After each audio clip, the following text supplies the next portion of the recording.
محمد رسول الله محمد رسول الله أرجو رضاك يا الله أنت الرحيم يا الله هبني عطاك يا الله أنت الكريم منك العطاء يا الله أنت العظيم يا الله فيك الرجاء يا الله أنت الحليم الرحمن الستار ملك الملك الغفار الوهاب المنان المتعال الرحمن الستار ملك الملك الغفار الوهاب المنان المتعال الله الله يا ربي يا الله الله يا ربي يا الله.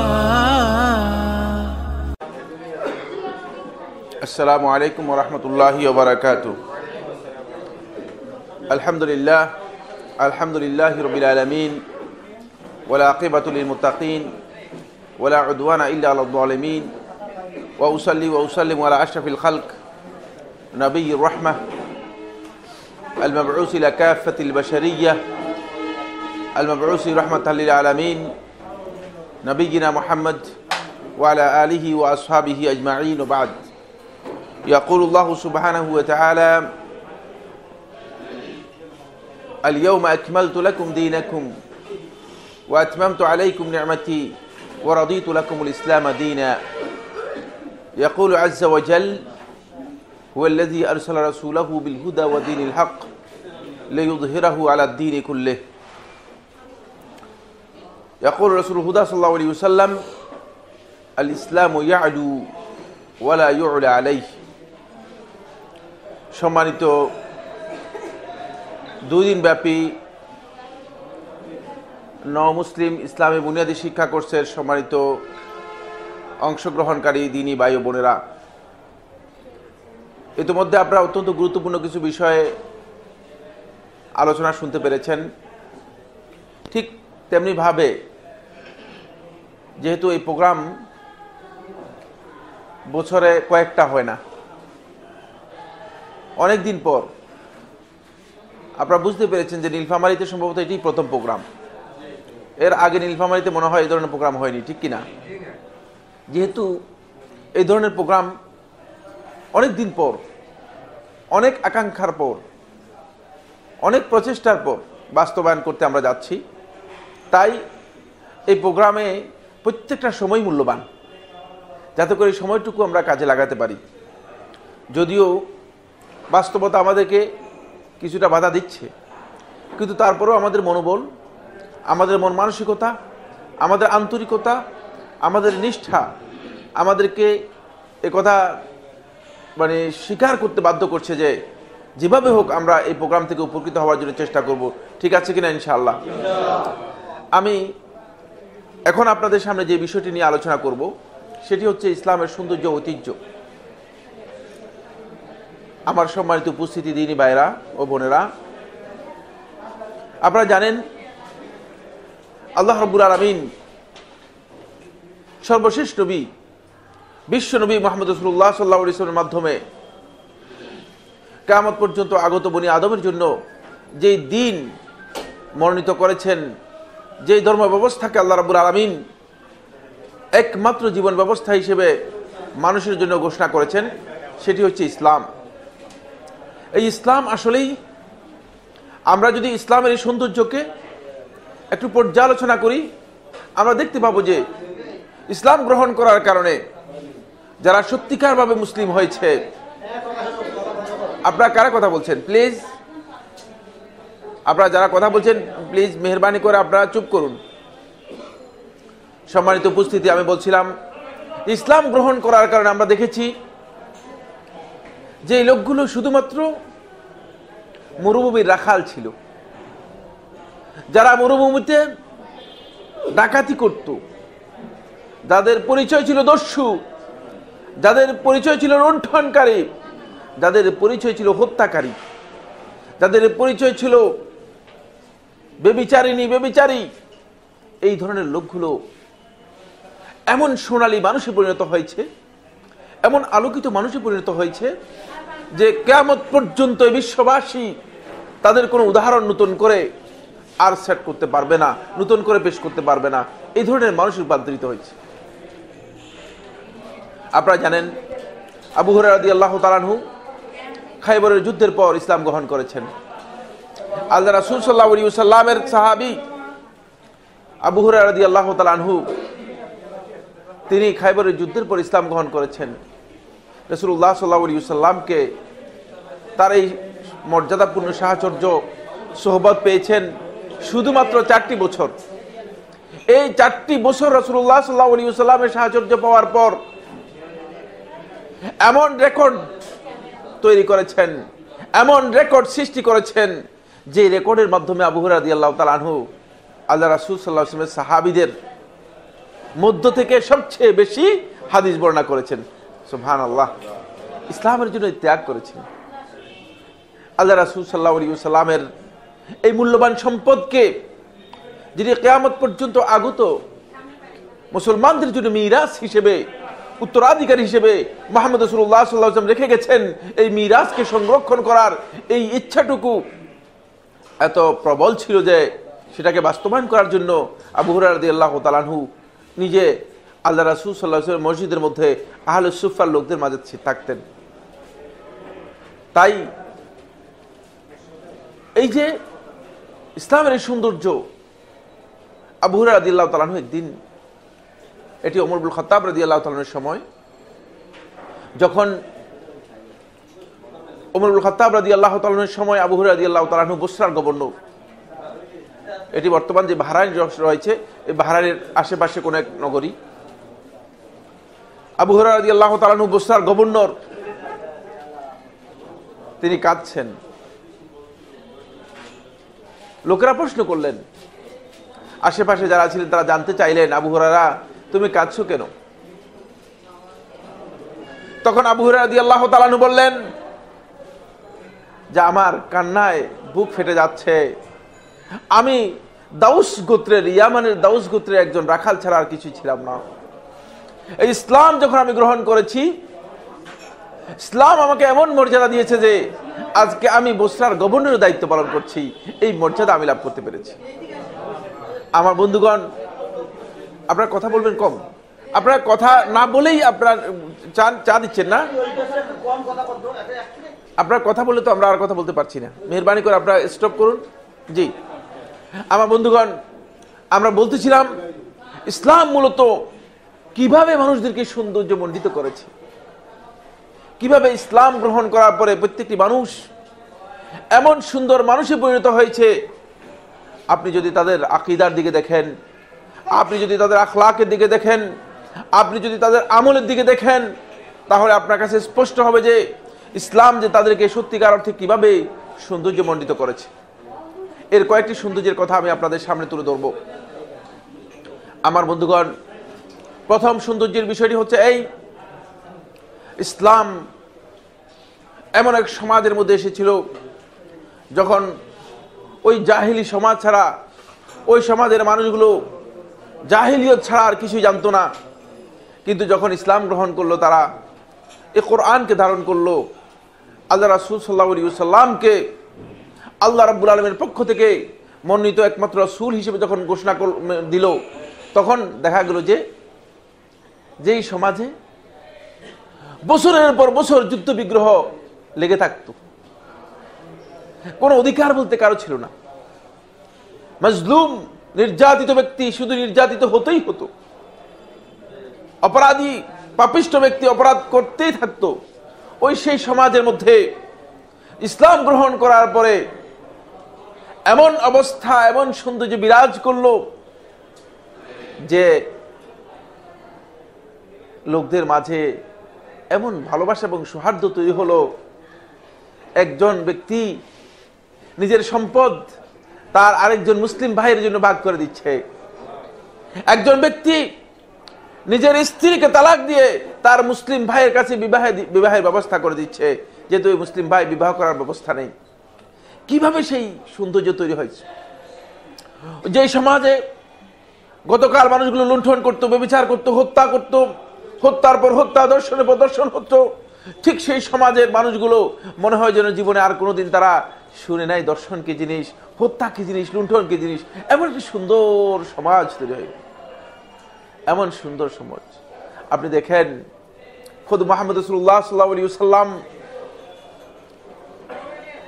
যখন হামজা ইবনে Abdul Muttalib রাদিয়াল্লাহু তাআলা আনহুকে শহীদ করা হলো উহুদের ময়দানে, আল্লাহ রাসূল সাল্লাল্লাহু আলাইহি ওয়াসাল্লামের চাচা, আপনারা নাম শুনেছেন না, আল্লাহ রাসূল সাল্লাল্লাহু আলাইহি ওয়াসাল্লামের চাচা হামজা ইবনে আব্দুল মুত্তালিব রাদিয়াল্লাহু তাআলা আনহুকে যখন উহুদের ময়দানে শহীদ করা হলো, ওয়াহশী ইবনে হারব এই ব্যক্তি হত্যা করেছে। ইসলাম গ্রহণ করার পর রাসূল সাল্লাল্লাহু আলাইহি ওয়াসাল্লামের সামনে এসে উপস্থিত, রাসূল সাল্লাল্লাহু আলাইহি ওয়াসাল্লামের সামনে এসে উপস্থিত, তার চাচাকে হত্যা করেছে, নির্মমভাবে হত্যা করেছে। হত্যা করার পর তার স্ত্রী হিন্দ তার কলিজা ফেটে ফেলেছে। নির্মমভাবে হত্যা করার পর মুহাম্মদ রাসূলুল্লাহ সাল্লাল্লাহু আলাইহি ওয়াসাল্লামের সামনে এসে যখন ইসলামের ঘোষণা দিল, মুহাম্মদ রাসূলুল্লাহ সাল্লাল্লাহু আলাইহি ওয়াসাল্লাম শুধু তাকালেন, বললেন, ওয়াহশী তোমাকে দেখলে মনে হয় আমার চাচার কথা। আর কিচ্ছু বলার অধিকার থাকলো না মুহাম্মদ রাসূলুল্লাহ সাল্লাল্লাহু আলাইহি ওয়াসাল্লামের, যিনি বিশ্ববাসীকে আলোকিত করেছেন, তিনিও চুপ থাকলেন। কি সৌন্দর্য! একদিন ওমর ইবনে খাত্তাব রাদিয়াল্লাহু তাআলা তখন খলিফা, ওমর ইবনে খাত্তাব রাদিয়াল্লাহু তাআলা তখন খলিফা। ওমর রাদিয়াল্লাহু তাআলার সময় ওমর রাদিয়াল্লাহু তাআলা হত্যাকারীর, ওমর রাদিয়াল্লাহু তাআলার ভাইয়ের হত্যাকারীর সাথে সাক্ষাৎ হয়ে গেল।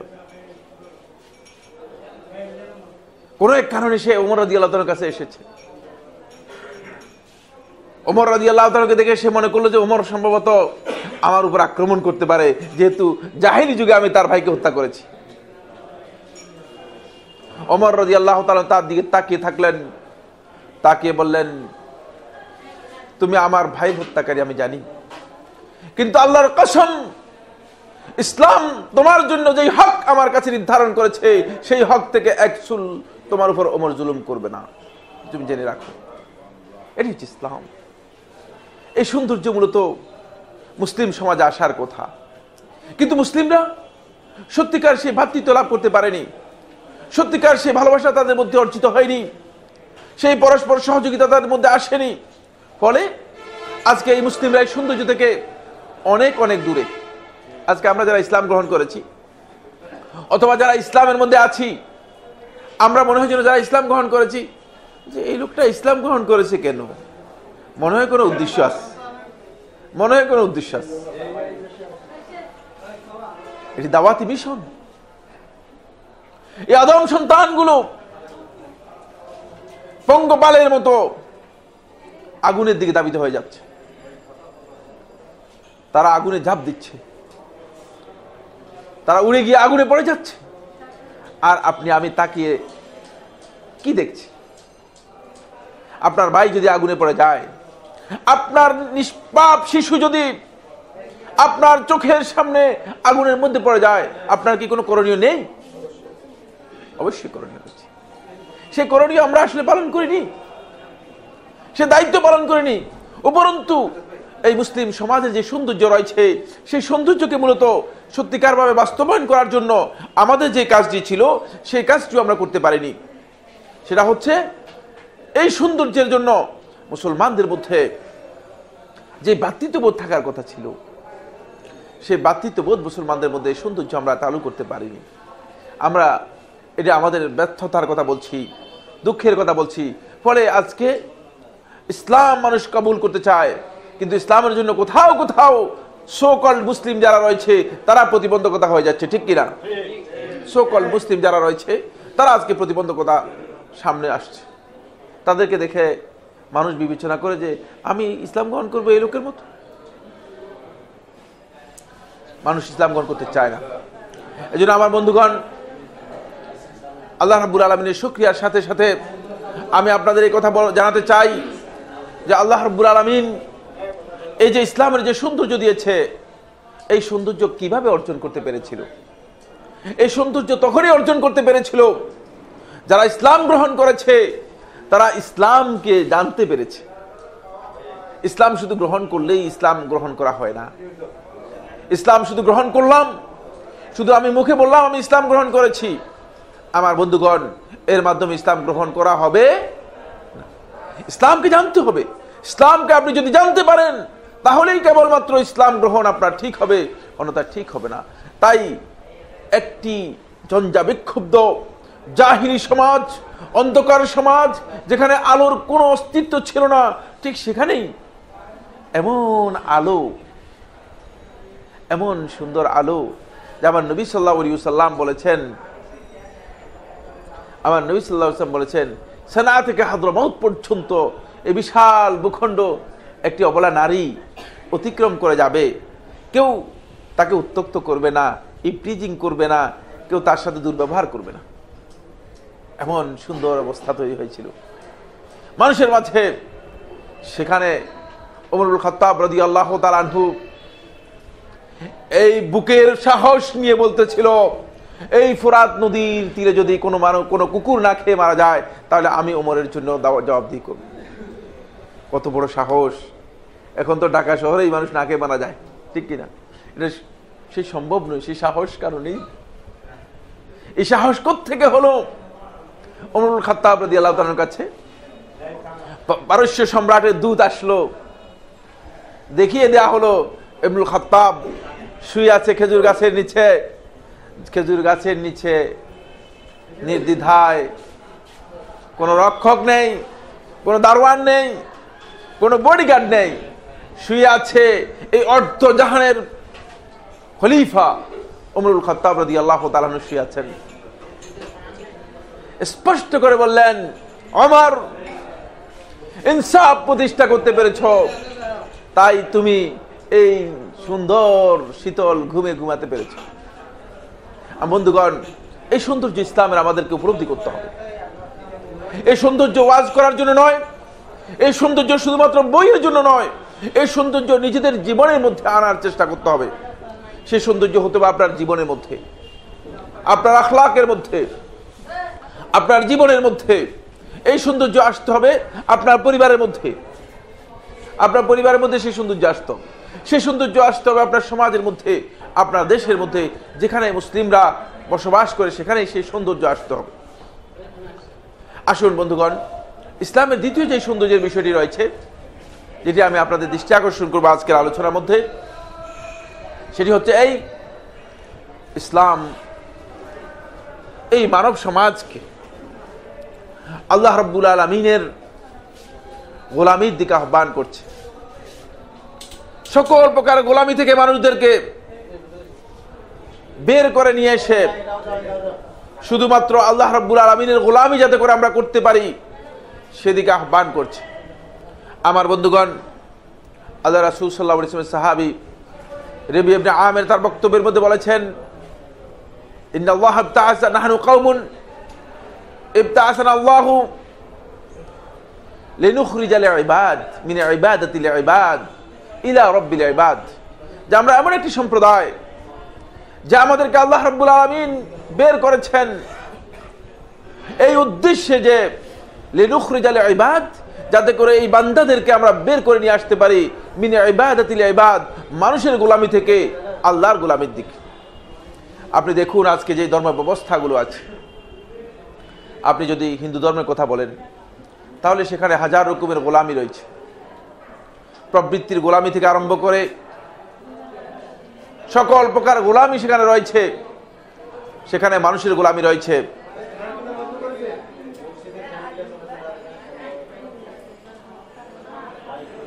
কি সমস্যা কি হচ্ছে?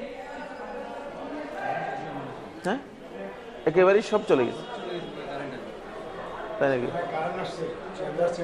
ও, চেম্বার চেঞ্জ করতেছি না, আপনি একটু ওয়েট করেন, সম্ভবত কারেন্ট আসছে আর কি। জি, দেখা যাক।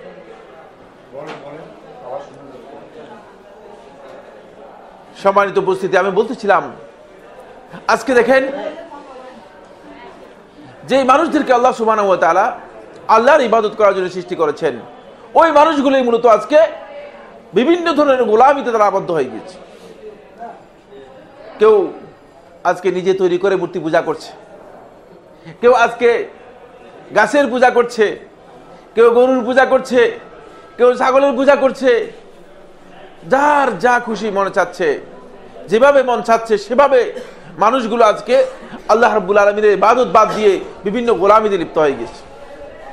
ইসলাম মূলত এই সকল প্রকার গোলামি থেকে আপনাকে আমাকে বের করার জন্য এসেছে।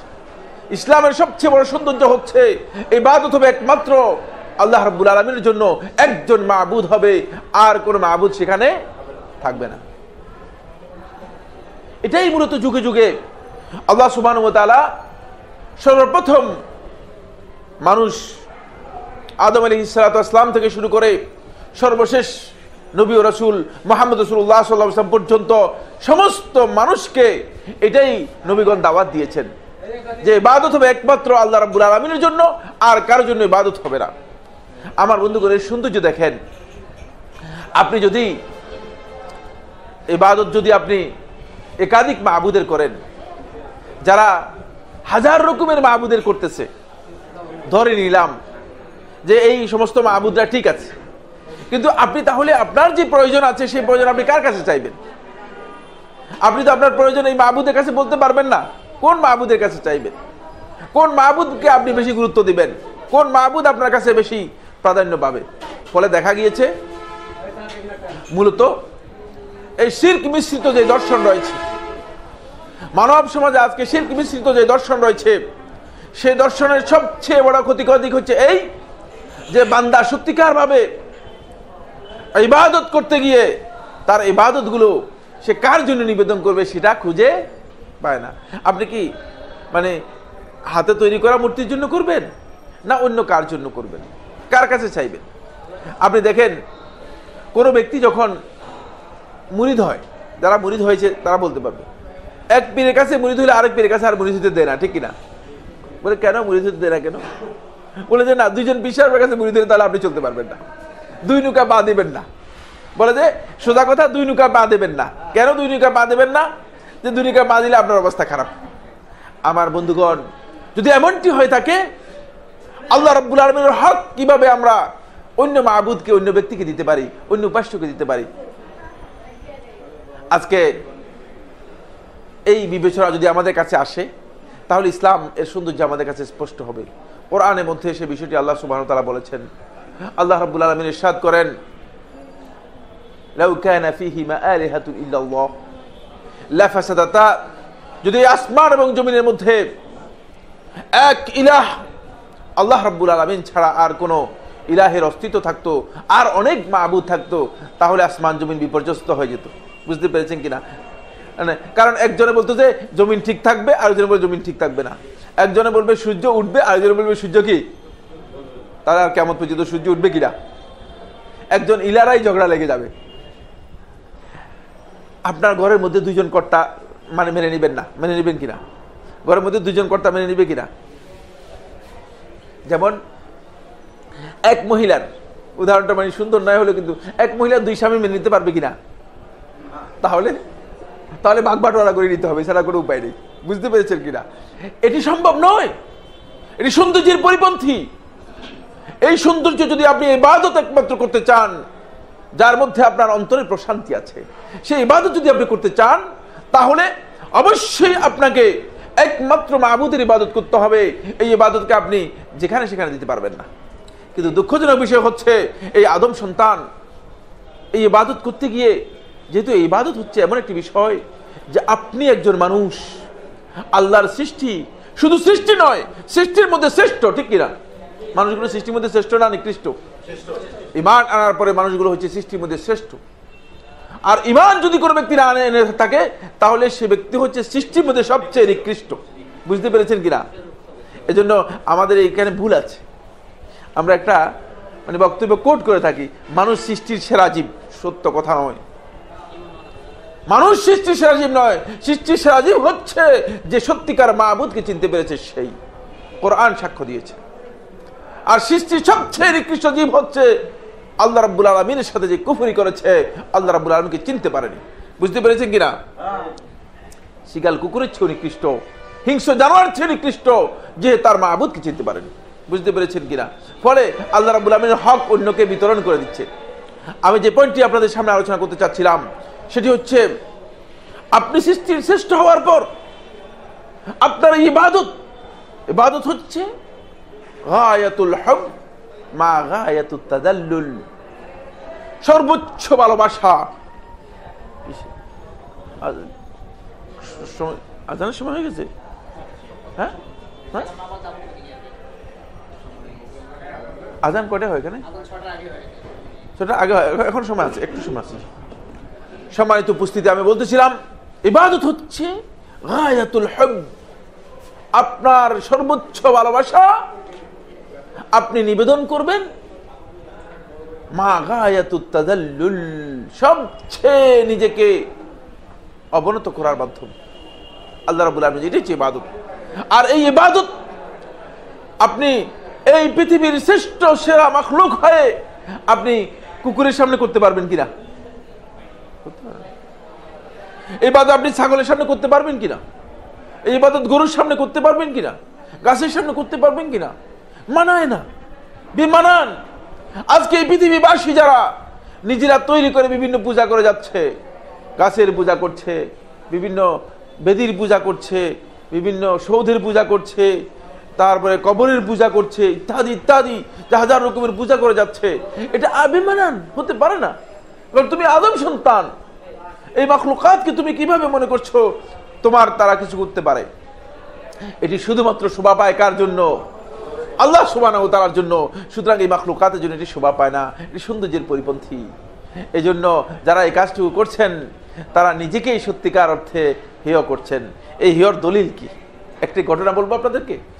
আমার আলোচনার আসলে মানে এলোমেলো অবস্থা হয়ে গিয়েছে, সময়টাও মানে এলোমেলো হয়েছে।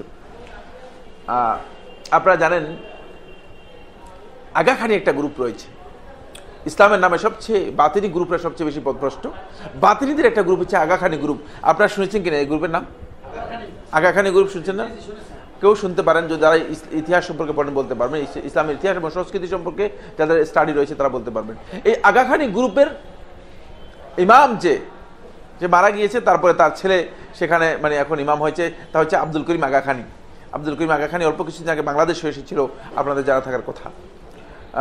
সে সুইডিশ নাগরিক। বলছিলাম এই আগাখানি গ্রুপে তার বাপ যখন ছিল, তখন সে যখন ইংল্যান্ডে আসলো, ইংল্যান্ডে আসার পরে সাংবাদিকরা তাকে ধরলো, বলে যে আপনি মানুষদের ইবাদত নিতেছেন, আপনি নিজেকে মাবুদ মনে করতেছেন, কিভাবে এটা সম্ভব? এটা বিবেক বিবর্জিত একটি কাজ, এটি কালচারের পরিপন্থী কাজ। আপনি আমাদের মতো মানুষ, আপনি একেবারে আমাদের মতো খাওয়া দাওয়া করেন, আপনার সবকিছু আমাদের মতো, তাহলে আপনি মাবুদ হন কিভাবে তাদের? আপনি উপাস্য হন কেন? আপনি কেন দাবি করছেন? এবং লোকেরা আপনার ইবাদত করছে, আপনার পায়ের সামনে সব লুটে পড়ছে, মহিলারা আপনার চলার পথে তাদের চুল বিছিয়ে দেয়, আপনি এই চুলের উপর দিয়ে হেঁটে যান, এগুলো কেন? সাংবাদিকরা তাকে ধরলো। এই বেচারা চালাক লোক, বুঝলেন, সাংবাদিকদের বলে শুনো, তোমরা যারা সাংবাদিক তোমরা হচ্ছে আহমক বলদ। এবার আরো খেপে গেল, কি আমরা আহমক কেন? বললো যে তোমাদেরকে আমি বলছি, ওই যে মানুষগুলো গরুর পূজা করতে পারে, গাভীর পূজা করতে পারে, গাভীকে সিজদা করতে পারে, যে মানুষগুলো গাছের পূজা করতে পারে, গাছের সিজদা করতে পারে, যে মানুষগুলো লিঙ্গের পূজা করতে পারে, লিঙ্গের জন্য তারা ইবাদত করে, সেই মানুষগুলোর চেয়ে, সেই গরুর চেয়ে আমি ভালো না? তাহলে আমার করতে অসুবিধা কোথায় তোমাদের? আমার বন্ধুগণ, ইসলামের সৌন্দর্য হচ্ছে এই, দুনিয়ার কোন মানুষ, দুনিয়ার কোন সৃষ্টি, মাখলুকাতের কোন মাখলুক আল্লাহ রাব্বুল আলামিনের হক পাবে, এটা হচ্ছে ইসলামের আরেকটি গুরুত্বপূর্ণ সৌন্দর্য। এই সৌন্দর্যের কারণেই মূলত ইসলাম আমাদেরকে মূলত সত্যিকার মুসলিম করতে পেরেছে। এবার আসলে আরেকটি পয়েন্টে আলোচনা করব, সেটি হচ্ছে ইসলামের তাওহীদের পরে সবচেয়ে বড় রকম হচ্ছে ইসলামের কি? as-সালাহ, নামাজ, ঠিক কিনা? ইসলামের এটি গুরুত্বপূর্ণ একটি রকম সালাত, নামাজ। আমার বন্ধুগণ, এমন একটি ইবাদত, এই ইবাদতটি সত্যিকার ভাবে একজন মানুষকে নিজের জীবনকে সত্যিকার ভাবে সুশৃঙ্খল করার জন্য যা যা দরকার তা করতে সহযোগিতা করে, ঠিক কিনা? আল্লাহ সুবহানাহু ওয়া তাআলা কোরআনে কারীমের মধ্যে ইরশাদ করেছেন, ইন্নাস সালাতা কানাত আলাল মুমিনিনা কিতাবাম মাওকুতা। আল্লাহ রাব্বুল আলামিন এই সালাতকে ঈমানদার ব্যক্তিদের উপর সুনির্ধারিত সময়ে ফরজ করে দিয়েছেন। সালাতকে আপনি আপনার ইচ্ছা মতো পড়লে চলবে কিনা? আপনি সব সময় ফজরের সালাত পড়েন সূর্য উদিত হওয়ার পর, চলবে কিনা? জোহরের সালাত পড়েন আসরের সূর্য যখন ডুবে যাচ্ছে তখন, হবে কিনা? আমার বন্ধুগণ, আল্লাহ রাব্বুল আলামিনের সত্যিকার আনুগত্য আপনি করছেন কিনা? এই নির্দিষ্ট সময়ে আপনি সালাত আদায় করছেন কিনা, এই পরীক্ষা করার জন্য আল্লাহ সুবহানাহু ওয়া তাআলা আপনাকে একটা সুশৃঙ্খল বিধান দিয়েছেন। পুরা দিবসটাকেই আপনার 5টি পয়েন্টে, 5টি আপনার আল্লাহ রাব্বুল আলামিন 5টি স্টেজে ভাগ করে দিয়েছেন। এই 5টি সময়ের মধ্যে আপনার আল্লাহ রাব্বুল আলামিনের কাছে আবার হাজিরি দিতে হবে, বলতে হবে যে আল্লাহ, আমি তোমার গোলাম, সব সময়ের জন্য গোলাম, আমি আবার হাজিরি দিয়ে গেলাম। বুঝতে পেরেছেন কিনা? এই শৃঙ্খলাবোধ দিয়েছে। এক আমেরিকান বন্ধু সৌদি আরবে, তিনি সোলজার হিসেবে এসেছেন। সৌদি আরবে তিনি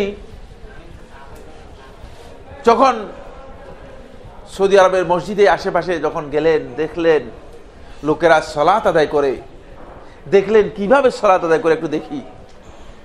দেখলেন একজন ইকামত দিল, ইকামত দেওয়ার পর ইমাম সাহেব বললেন, সাওয়ু সুফুফাকুম ফাইন্না তাসওয়াতাস সুফুফি মিন ইকামাতিস সালাহ, তোমরা তোমাদের কাতারগুলো সোজা করো। কাতার সোজা করা তোমাদের সালাত কায়েম করার একটি অংশ। বলে সব লোক কাতার সোজা, হাজার হাজার লোক আল্লাহু আকবার বলার পরে সম্পূর্ণ সাইলেন্ট। সে লোক বলল, আমরা সেনাবাহিনীতে 10 থেকে 15 বছর প্রশিক্ষণ দেওয়ার পরে তারপর আমরা শিখতে পেরেছি এই শৃঙ্খলাটুকু। কিন্তু এই লোকগুলোর কোনো প্রশিক্ষণ নেই, কোনো ব্যবস্থা নেই। শুধুমাত্র ইমাম সাহেব বলল যে তোমরা কাতার সোজা করো, এরপর আল্লাহু আকবার বলার সাথে সাথে এভাবে সুশৃঙ্খল হয়ে গেল। এত সুন্দর সালাত, ইসলামের সৌন্দর্যের মধ্যে সবচেয়ে বড় সৌন্দর্য হচ্ছে সালাত। কিভাবে আনুগত্য করে যাচ্ছেন আপনি, ইমামের অনুসরণ করে যাচ্ছেন। আল্লাহর নবী সাল্লাল্লাহু আলাইহি ওয়াসাল্লাম হাদিসের মধ্যে ইরশাদ করেছেন, ইন্নামা জুইলাল ইমামু লিয়ুতাম্মা বিহি, যে ইমাম করা হয়েছে ইমামের অনুসরণ করার জন্য। আমার বন্ধুগণ, আমরা ইমামের প্রত্যেকটি ক্ষেত্রে কিভাবে অনুসরণ করে যাচ্ছি সেই বিষয়টি সালাতের মধ্যে একটু লক্ষ্য করুন। ফলে এই সালাত যখন আপনি আদায় করবেন, সেটি জামাতবদ্ধ সালাত আদায় করার মাধ্যমে সত্যিকারভাবে মুসলিমদের মাঝে একটা ঐক্যের সমাহার ঘটবে, একটা ঐক্য তৈরি হবে। আজকে সবচেয়ে বড় কথা হচ্ছে এই, আমরা যেমন মুসলমানরা পরস্পর দ্বিধা বিভক্ত হয়ে গিয়েছি, ঠিক এর পাশাপাশি ওই দ্বিধা বিভক্তির কারণে আমাদের সালাতও কি হয়ে গিয়েছে, বিভিন্ন ধরনের হরেক রকমের সালাত, মানুষের তৈরি করা সালাত, বিভিন্ন সালাত।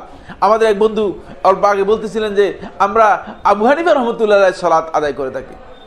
না বন্ধু, আপনাকে জানতে হবে আপনি সালাত আদায় করছেন মুহাম্মদ রাসূলুল্লাহ সাল্লাল্লাহু আলাইহি ওয়াসাল্লামের পদ্ধতি অনুযায়ী। সেটা আবু হানিফা রাহমাতুল্লাহ আলাইহি তার ইজতিহাদ, তিনি গবেষণা করেছেন। বুঝতে পেরেছেন কিনা? আবু হানিফা রাহমাতুল্লাহ আলাইহি সালাত যদি কেউ আদায় করে থাকেন, সেটা সালাত নয়। সালাত হবে কার সালাত? মুহাম্মদ রাসূলুল্লাহ সাল্লাল্লাহু আলাইহি ওয়াসাল্লামের সালাত। আবু হানিফা রাহমাতুল্লাহ ইমাম, তিনি গবেষণা করেছেন, মাত্র আর কিছুই না, আর কিছুই না। এই বিষয়গুলো আমাদেরকে জানতে হবে। যদি না জানি তাহলে আমরা ইসলাম এর মধ্যে থেকেও আমরা ইসলাম তালাশ করে পাবো না। বুঝতে পেরেছেন কিনা? ঘরের মধ্যে থেকে আমরা ঘর তালাশ করে পাবো না। আমাদের এক বন্ধু উদাহরণ দিয়েছেন, এটা গল্প, এটা কোনো বইয়ের মধ্যে নেই এবং এটা কোনো সনদ দ্বারা প্রমাণিত কিছু না। উদাহরণ দিয়েছেন যে মানে ঘরের মধ্যে বউ আছে, মেয়ে ছেলের বউকে আমাদের এলাকায় বলা থাকে বউ। বুঝতে পেরেছেন কিনা? তো ঘরের মধ্যে বউ আছে, তো বউ এখানে নাকের মধ্যে, এটাকে কি বলা হয় আপনাদের এলাকায়? নাকফুল না? নাকফুল বলে না? তো বউয়ের নাকফুলটা কলসের মধ্যে পড়ে গিয়েছে। কোথায় পড়েছে? কলসের মধ্যে পড়ে গিয়েছে। কলসের মধ্যে যখন পড়ে গিয়েছে বউয়ের নাকফুলটা, আর বউ উঠাতে পারে না, কলস থেকে উঠাতে পারে না। কারণ বউ হচ্ছে 1.5 হাত, কলস হচ্ছে 1.5 হাতের চেয়ে একটু বড়, কলস হচ্ছে পুরো 2 হাত। এখন বউ তো আর কলসের তলা পায় না। বউ বহু চেষ্টা করার পরে কলস থেকে আর কি উঠাতে পারে না, নাকফুল উঠাতে পারে না। শাশুড়ির কাছে গেল, শাশুড়ির কাছে যাওয়ার পরে বললো যে শাশুড়ি আম্মা, আমার তো নাকফুল পড়ে গেছে কলসের মধ্যে, আর তো পেলাম না। বলেছে কেন পেলাম না? কলস থেকে উঠে নাও। বলেছে কলসের তো কোনো তলা নেই, কলসের তো কোনো তলা নেই, সীমাহীন সমুদ্র হয়ে গিয়েছে কলস, যেহেতু তার হাত কলসের নিচ পর্যন্ত পড়ছে না। আমার বন্ধুগণ, আপনাদেরকে তলায় পৌঁছতে হবে, অন্যথায় আপনি আপনার ওই হারানো সম্পদ বের করতে পারবেন না, যে হারানো সম্পদ আপনি তালাশ করে হেদায়েতের এই আলো লাভ করতে পেরেছেন, যে হারানো সম্পদের জন্য আপনি হন্যে হয়ে খুঁজছেন, যে হারানো সম্পদ হচ্ছে আপনার জান্নাত, সেই জান্নাত আপনি যদি পেতে চান তাহলে আপনাকে তলায় পৌঁছতে হবে। বুঝতে পেরেছেন কিনা? আপনি শুধুমাত্র এই ছোট হাত দিয়ে এটা চলবে না, আপনার ব্যবস্থা করতে হবে, আপনাকে নিচে আসতে হবে, তলায় আসতে হবে। এই জন্য আমি আপনাদেরকে বলছি, ইসলামের সৌন্দর্য মূলত আমাদেরকে উপলব্ধি করতে হবে। এই সৌন্দর্য হচ্ছে এত বিশাল যে সালাতের মাধ্যমে এই সৌন্দর্য ফুটে উঠেছে। দেখেন না ইসলাম কিভাবে সৌন্দর্য দিয়েছে। এর সবচেয়ে বড় একটি সৌন্দর্য হচ্ছে এই, ইসলাম মানুষের মৌলিক যে অধিকারগুলো আছে, এই অধিকারগুলো সংরক্ষণ করার জন্য, এই অধিকারগুলো আদায় করার জন্য ইসলাম বিধান দিয়েছে। মানুষের মৌলিক অধিকার হচ্ছে 5টি। কয়টি অধিকার রয়েছে? 5টি। মানুষের মৌলিক অধিকার কয়টি? 5টি। 1 নম্বর অধিকার কি, কে বলতে পারবেন? আল্লাহ। আমরা পুঁজিবাদীরা আমাদেরকে শিখিয়েছে যা, সেগুলোই আমরা শিখেছি, ইসলাম থেকে আমরা শিক্ষা নিতে পারিনি। এজন্য অন্ন, বস্ত্র আর বাসস্থান বলে পেট না চললে আর কিচ্ছু চলে না, এটি নয়। মুসলিম ব্যক্তির বক্তব্য হবে যদি আমার রোজগার থাকে তাহলে আমি খাবো, এটা হচ্ছে আমার রুজি, আর যদি রুজি না থাকে তাহলে আমার হচ্ছে কি রোজা। বুঝতে পেরেছেন কিনা? এটা হচ্ছে মুসলমানদের বিষয়। এই পুঁজিবাদী থিম নিয়ে চলবে না। আমার বন্ধুগণ, আমি যে কথাটি আপনাদেরকে বলতে চাই সেটি হচ্ছে এই, ইসলাম মূলত যে সৌন্দর্য দিয়েছে সেটি হচ্ছে ইসলাম মানুষের যে মৌলিক অধিকারগুলো সেগুলো সংরক্ষণ করেছে। 1 নম্বর যে বিষয়টি সংরক্ষণ করেছে মুসলমানদের জন্য সেটা হচ্ছে মুসলমানদের দিন সংরক্ষণ করেছে। আপনি কোনোভাবেই আপনার দিন যাতে বিনষ্ট না হয় এই জন্য ইসলাম আপনাকে বিধান দিয়েছে। কোনোভাবে আপনি দিন থেকে যাতে মাহরুম না হন, কারণ আপনার দিনকে আপনি যদি হেফাজত করতে না পারেন, দুনিয়ার সমস্ত সম্পদ যদি আপনি হেফাজত করে থাকেন, এটি আপনার কোনো কাজে আসবে না। এজন্য আল্লাহ রাসূল সাল্লাল্লাহু আলাইহি ওয়াসাল্লাম আমাদেরকে ইসলাম সংরক্ষণ করার জন্য নির্দেশ দিয়েছেন। আপনার এই দিনকে রক্ষা করতে হলে যা যা করা দরকার সেই তা করার জন্য নির্দেশ দিয়েছেন। দেখেন না আল্লাহ রাসূল সাল্লাল্লাহু আলাইহি ওয়াসাল্লামের সাহাবীরা এই ইসলাম যখন কবুল করেছিলেন, গ্রহণ করেছিলেন, তখন নিজেদের ইসলাম গ্রহণ করার পরে কালেমাতুত তাওহীদ লা ইলাহা ইল্লাল্লাহ এর ঘোষণা দেওয়ার পরে তাদেরকে দুনিয়ার সমস্ত কিছু দিয়ে চেষ্টা করা হয়েছে, কিন্তু ইসলাম থেকে বের করতে পেরেছে কিনা? বের করতে পারে। দ্বিতীয় নম্বর আসেন, দ্বীনের পরে যেটি সবচেয়ে গুরুত্বপূর্ণ সেটি হচ্ছে আমাদের জন্য ইসলাম যেটি সংরক্ষণ করতে বলেছে সেটা হলো আমাদের নিজেদের অস্তিত্বের সাথে জড়িত নিজেদের বংশ পরম্পরা, এটাকে সংরক্ষণ করতে ইসলাম নির্দেশ দিয়েছে। আমার বন্ধুগণ, এই জন্য ইসলাম জেনা, ব্যভিচার সহ অবৈধ যৌনাচারকে ইসলাম হারাম করে দিয়েছে। এর মধ্যে কোনো সৌন্দর্য আছে কিনা? আজকে যে সমস্ত বোনেরা মনে করেন যে একটু দেহটেহ দেখালেই, একটু সৌন্দর্য করলে মানে পুরুষদেরকে ফিতনা করা যায় অথবা পুরুষদের একটু কাছে যাওয়া যায়, আপনাকে জানতে হবে এই সৌন্দর্য আপনার নিজের তৈরি করা নয়, এই চাকচিক্য আপনার তৈরি করা নয়। এটা কে দিয়েছেন? আল্লাহ রাব্বুল আলামিন দিয়েছেন। সুতরাং আল্লাহ রাব্বুল আলামিন যে কাজটি হারাম করেছেন সেই কাজের মাধ্যমে আপনি দুনিয়ার কোনো চাকচিক্য পেতে চান, সেই চাকচিক্য লাভ করতে পারবেন, এটি সৌন্দর্যের পরিপন্থী। ফলে ইসলাম এটাকে জেনা ব্যভিচারকে হারাম করেছে। আজকে ওই জেনা ব্যভিচারের কারণে মূলত আমাদেরকে আমাদের বন্ধুরা প্রশ্ন করে যে সমাজের মধ্যে এত খারাপ কেন, এত খারাপই কেন, এত দুর্নীতি, এত দুরাচার কেন? এর কারণ কি? এর কারণ একটাই, সেটা হচ্ছে মূলত সমাজের মধ্যে ওই সামাজিক অবস্থা যা হওয়ার কথা ছিল সেই সমাজ ব্যবস্থা আজকে মানুষের মধ্যে না থাকার কারণে মানুষ সবচেয়ে বেশি ক্ষতিগ্রস্ত হচ্ছে। আমার বন্ধুগণ, এরপরে আমি যে পয়েন্টটি আপনাদের সাথে আলাপ করে শেষ করব সেটা হচ্ছে এই, আজকে মুসলিম সমাজও বন্য সমাজের দিকে ধাবিত করতে চাচ্ছে। বন্য সমাজে আত্মীয়তা যেভাবে নেই, বন্য পশুদের কোনো আত্মীয় আছে কিনা? আছে কিনা? মা বাবা আছে কিনা? না, মা বাপ আপনি জিজ্ঞেস করুন তোমার মা এটা কিরা, কে বলতে পারে? মা বাপ নেই, ভাই বোন নেই, কোনো আত্মীয় নেই, সেখানে আত্মীয়তার কোনো সম্পর্ক নেই। আমার বন্ধুগণ, আজকে এই মানব সমাজের মধ্যেও এই ধরনের চিন্তাধারা তৈরি করা হচ্ছে, যাতে করে ওই বন্য পশুদের থেকে, বন্য সমাজ থেকে শিক্ষা নিয়ে আমরা সেই শিক্ষায় শিক্ষিত হয়ে বন্য সমাজ এই সমাজের মধ্যে করতে পারি।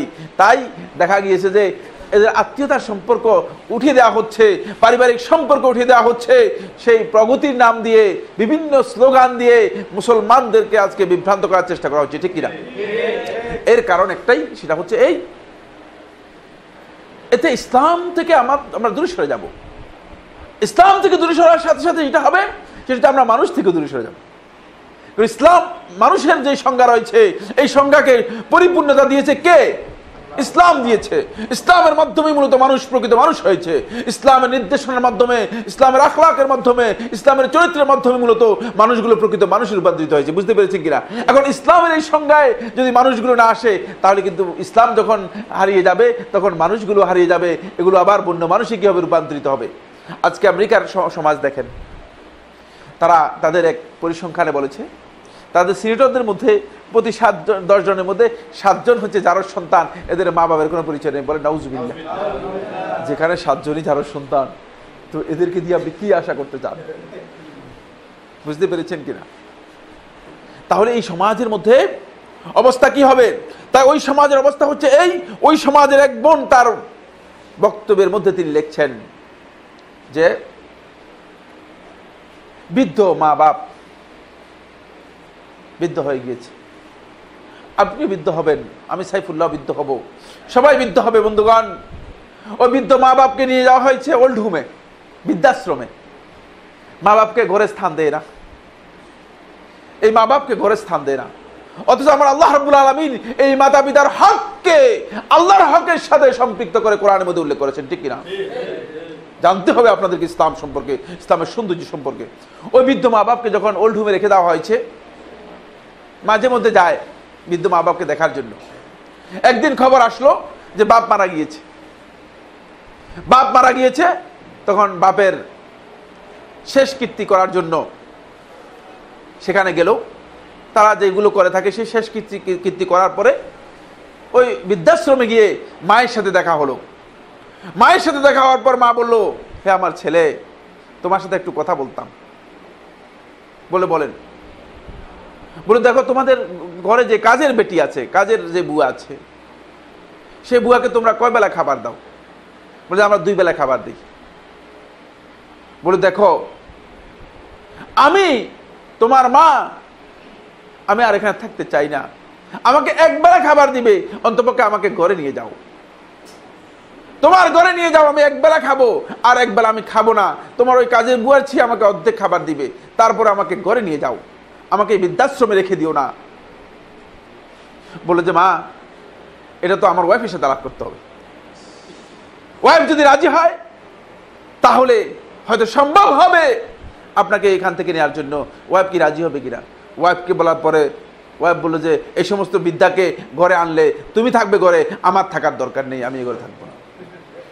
এই ইসলামের সৌন্দর্য থেকে যারা হারিয়ে গিয়েছে, তাদের এই সৌন্দর্য পৃথিবীবাসী আজকে লক্ষ্য করছে। এটি আমি জাহিলি যুগের কথা বলছি না আমার বন্ধুগণ, কোন জাহিলি সমাজের চিত্র তুলে ধরছি না আপনাদের সামনে। এটি এই তথাকথিত সকল প্রগতিবাদী সভ্য সমাজের বক্তব্য আপনাদের সামনে দিচ্ছি।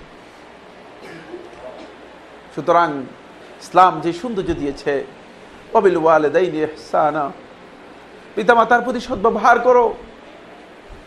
আমার নবী সাল্লাল্লাহু আলাইহি ওয়াসাল্লাম এই কথা বলেছেন, তোমার পিতামাতা যদি মুশরিক হয়, হিন্দু হয়, অমুসলিম হয়, তাহলে ওয়াসাহিবহুমা ফিদ দুনিয়া মারুফা, দুনিয়াতে তাদের সাথে তুমি আচরণ করবে, উত্তম আচরণ করতে হবে। এই শিক্ষা দিয়েছে। ইসলামের এই সৌন্দর্য যদি আমরা উপলব্ধি করতে না পারি, তাহলে আমাদের ক্ষতি হয়ে যাবে। আমরা ওই বন্য সমাজ থেকে শিক্ষা নিয়ে ওই মা বাপকে আমরা বৃদ্ধাশ্রমে রাখার চিন্তা করব, এবং আমাদের দেশেও সেই অবস্থা চালু হয়ে যাচ্ছে। এই চালু হওয়ার মূল কারণ হচ্ছে এই ইসলামের সৌন্দর্যকে আমরা ভুলে গিয়ে আমরা ওই এটা একটা মানে সৌন্দর্য, এটা একটা প্যাটার্ন, এটা একটা স্টাইল, লাইফস্টাইল ইত্যাদি ইত্যাদি নাম দিয়ে আমরা নিজেদের মধ্যেই নিজেরাই এই বিপদ ঘনিয়ে আনছি। আর আলোচনা করতে পারলাম না, যেহেতু আমরা বাহিরে আরেকটি প্রোগ্রাম রয়েছে যাব। আমি আপনাদের কাছে ইসলামের ঐতিহ্যের উপর একটি কথা বলবো, যেহেতু ইসলামের সৌন্দর্যের পাশাপাশি আমার আলোচনার মধ্যে ইসলামের ঐতিহ্যের একটি বিষয় আসার কথা ছিল। সময়ের কারণে আমি সেদিকে যেতে পারিনি।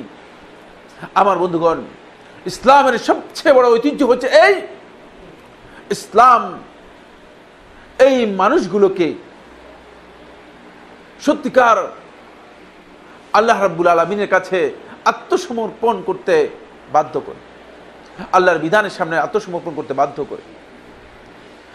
আপনারা যদি আল্লাহর বিধানের সামনে আত্মসমর্পণ করতে না পারি, তাহলে কিন্তু আমরা ক্ষতিগ্রস্ত হয়ে যাব।